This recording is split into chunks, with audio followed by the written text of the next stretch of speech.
Halo semuanya, nama saya Taqiyuddin Danuprojo, mahasiswa Universitas Diponegoro tahun 2018. Video ini berisi tentang seluruh kegiatan saya pada saat KKN tahun 2021. Saya merupakan mahasiswa sastra Inggris dengan dosen pembimbing lapangan Bapak Wisnu Broto. Pada KKN tahun ini, saya memilih Metese sebagai tempat lokasi pelaksanaan KKN saya. Metese merupakan salah satu kelurahan yang terletak di wilayah Kecamatan Tembalang, Kota Semarang. Kelurahan Metese juga memiliki luas wilayah sekitar 855.358 hektar dan berbatasan dengan Kelurahan Mangunharjo di sebelah utara dan barat, dan juga terdapat Kelurahan Rawasari di sebelah timur, kemudian Kelurahan Jabungan di sebelah selatan.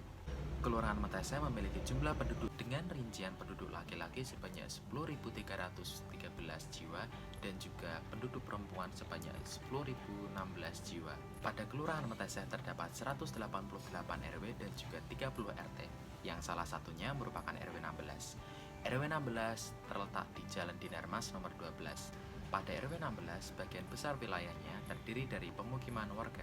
Berdasarkan informasi yang sudah saya cari, penduduk RW 16 mayoritas bekerja sebagai pegawai negeri sipil, tenaga kesehatan, dan juga pekerja kantoran. Hal ini menyebabkan RW 16 masuk sebagai area hitam yang terdapat di Kelurahan Metese. Dengan isu seperti ini, saya ingin melakukan beberapa program yang diharapkan dapat menurunkan grafik COVID yang terdapat di RW 16. Pada masa pandemi gelombang 2 saat ini, grafik kenaikan kasus coronavirus yang ada di Indonesia mengalami peningkatan yang sangat drastis. Hal ini dikarenakan adanya mutasi virus corona yang baru yang bernama Delta. Varian virus Delta ini pun mengakibatkan gejala-gejala yang lebih parah dari varian virus corona sebelumnya. Kondisi ini menyebabkan banyak rumah sakit dan tenaga kesehatan mengalami kewalahan. Banyak dari rumah sakit yang mengalami kekosongan tabung oksigen, ruang isolasi, dan ruang perawatan bagi para pasien. Melihat kasus yang seperti ini, masyarakat turut membantu dan menurunkan grafik COVID-19. Pada wilayah Metese, pihak kelurahan membuat sebuah rumah isolasi bagi warganya yang terjangkit virus corona.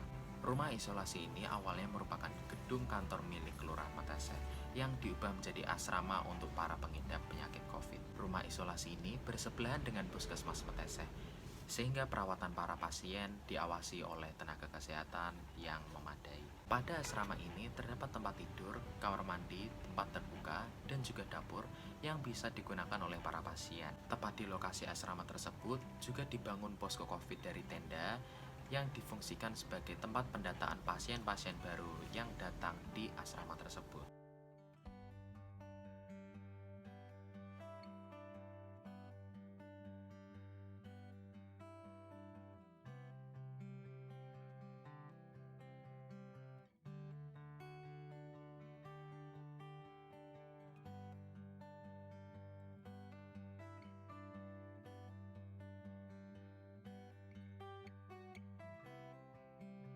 Pendataan ini juga turut dibantu oleh mahasiswa Undip. Selain pendataan, di dalam tenda ini juga difungsikan sebagai tempat untuk mengumpulkan sumbangan-sumbangan yang berasal dari pemerintah maupun dari warga setempat. Sumbangan ini bisa berupa kasur, bahan mentah, dan juga susu.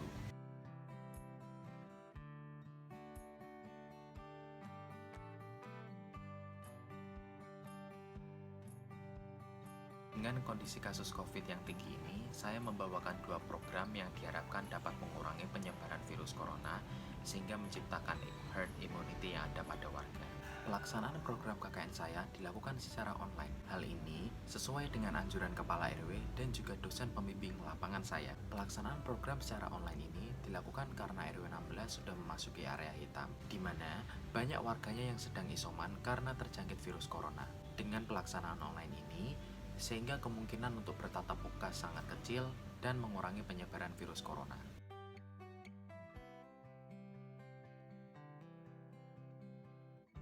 Berdasarkan program yang saya buat, saya juga membuat video dari masing-masing program tersebut. Dan berikut adalah cuplikan video program 1. 3W adalah beberapa hal yang perlu kita lakukan dalam kehidupan sehari-hari. Hal ini meliputi wash your hands, wear your mask, and watch your surroundings.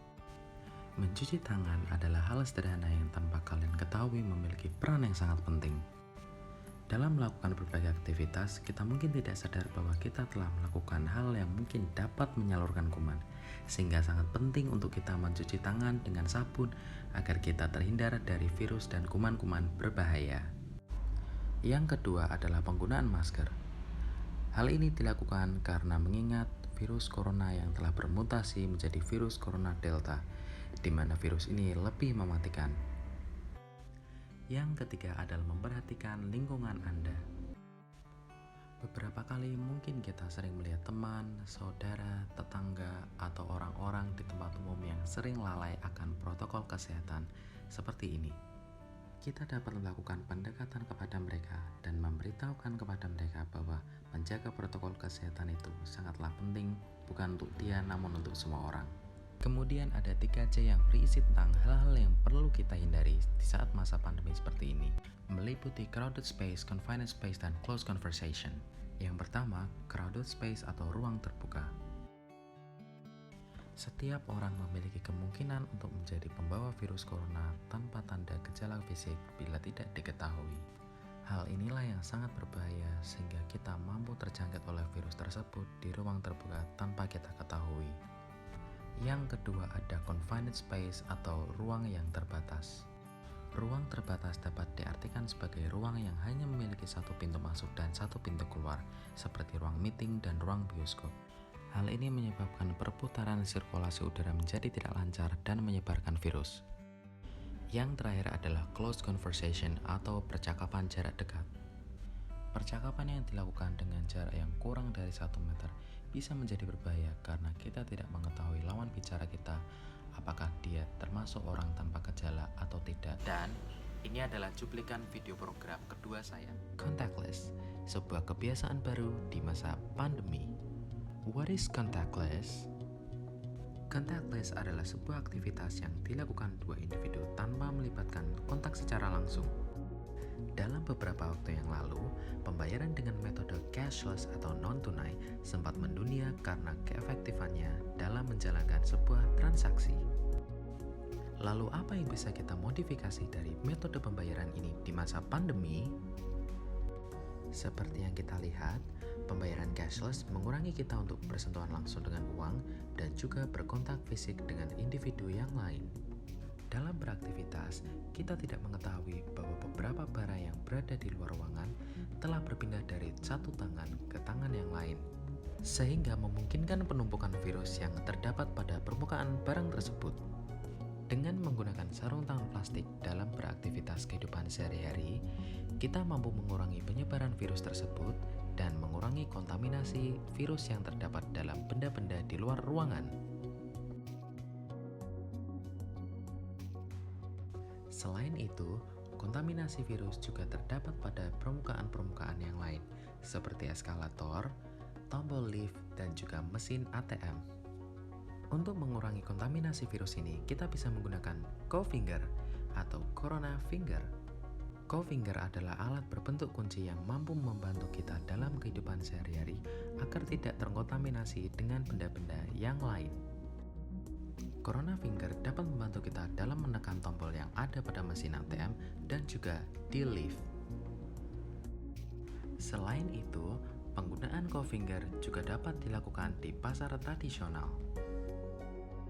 Melalui aktivitas ini, kita dapat melihat bahwa Cofinger dapat mengurangi kontak langsung dengan individu lain sehingga mengurangi penyebaran virus. Dengan menerapkan kebiasaan contactless pada kehidupan sehari-hari, kita mampu mengurangi penyebaran virus sehingga tidak terjangkit sampai ke rumah kita. Dengan demikian, kita mampu menyajikan makanan-makanan yang sehat, higienis, dan tentunya aman dikonsumsi untuk keluarga di rumah. pada program-program saya juga mengeluarkan output berupa modul, leaflet, poster, dan juga paket yang berisi tentang persiapan dalam menerapkan kebiasaan contactless. Paket tersebut berisi Cofinger, sarung tangan plastik, dan juga hand sanitizer yang bisa digunakan saat mereka pergi beraktivitas ke pasar, ke lift, ke kantor, ataupun ke tempat belanja yang memiliki eskalator. Paket yang sudah saya buat tadi, saya salurkan kepada salah satu warga RW 16. Bersama dengan kelompok saya yang sedang KKN di RW 16, Paket-paket lain yang berasal dari rekan-rekan saya juga dikumpulkan dan dibagikan kepada warga tersebut. Salah satu acara yang dilakukan di RW 16 adalah donor plasma yang dibantu juga dengan Palang Merah Indonesia. Acara ini bertujuan agar memberikan edukasi kepada orang-orang yang pernah mengidap COVID-19 bahwa mereka masih dapat membantu penyintas COVID-19 lainnya dengan mendonorkan darah mereka. Pada acara ini pun kuota juga dibatasi oleh pihak RW 16, yakni sebanyak 25 pendonor untuk hari itu. Dan berikut adalah cuplikannya.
Adapun kegiatan lain yang dilakukan oleh pihak kelurahan, salah satunya adalah penyaluran beras kepada warga Metese. Penyaluran beras ini dilakukan tepat di Kelurahan Metese. Dan kami sebagai mahasiswa Undip tim 2 KKN Undip juga turut membantu untuk menyalurkan beras tersebut. Tak hanya menyalurkan beras, kami juga mendata seluruh warga yang menerima beras dan juga mendata apakah mereka sudah divaksin atau belum. Dan berikut adalah cuplikannya.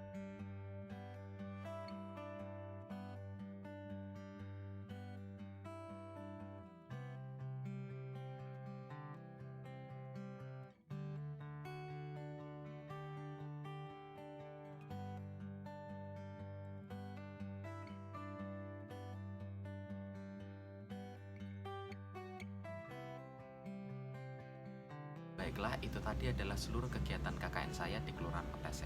Semoga video ini dapat bermanfaat dan juga program saya dapat diterapkan dalam kehidupan sehari-hari. Sampai jumpa. Wassalamualaikum warahmatullahi wabarakatuh.